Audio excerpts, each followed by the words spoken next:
Nate Ament committing to Tennessee, top 5 prospect, a 6'9" wing, a guy that's really blown up over the course of the last 18 months. I have some takes on him in terms of what his ability is, but before I get into all that, just he committed to Tennessee. What do you make of that commitment? What do you make of a decision? And I think a lot of people saw that those winds were blowing towards Duke, and it seems like Duke maybe got priced out of the equation there. What do you know about that commitment? Yeah, I was still priced out, scared a little bit.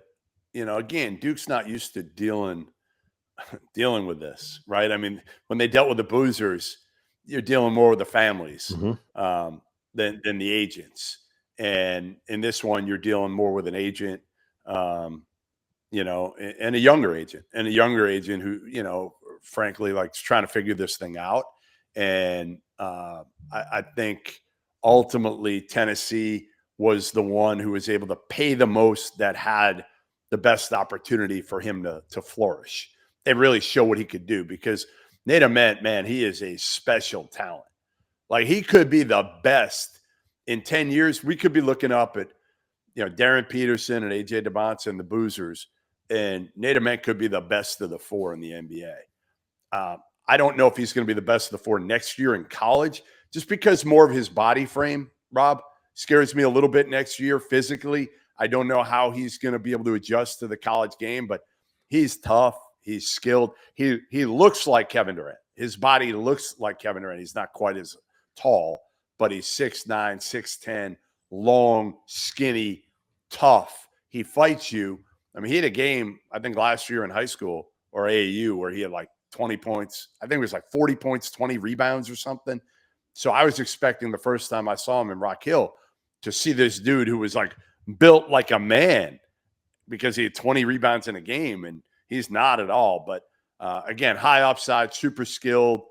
Just don't know how impactful he's going to be from a production standpoint next year in Knoxville. Yeah, that's kind of where I land on this commitment, right? Is that it feels like Tennessee is bringing him in to play the Dalton Connect, Chaz Linear kind of a role, and I'm not convinced he's good enough to do that.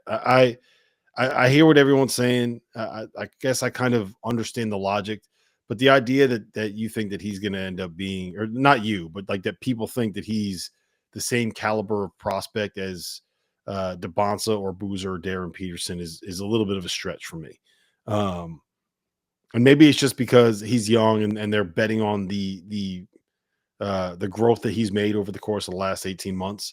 But if you're Rick Barnes and you've built this entire program around toughness and physicality and being old and being physical, and Jemai Meshack and Zakai Ziegler and players like that, and now you're kind of going all in on a freshman that looks like he's about 190 pounds soaking wet, that just, it seems like a big risk. And I don't know if the fit's there. Well, and everybody's going to say, well, Kevin Durant did it. And it's like, yeah, but there was only one Kevin Durant. Kevin Durant, I hate when people use like it's Kevin Durant. The only, right.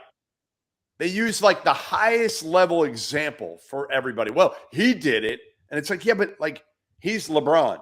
He's KD.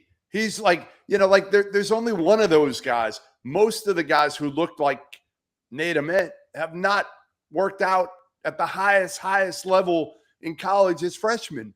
They've taken time to adjust. Yeah, it seems like a risk. But if you're looking for a player like that, I don't know where else you're going to find it in the portal this year.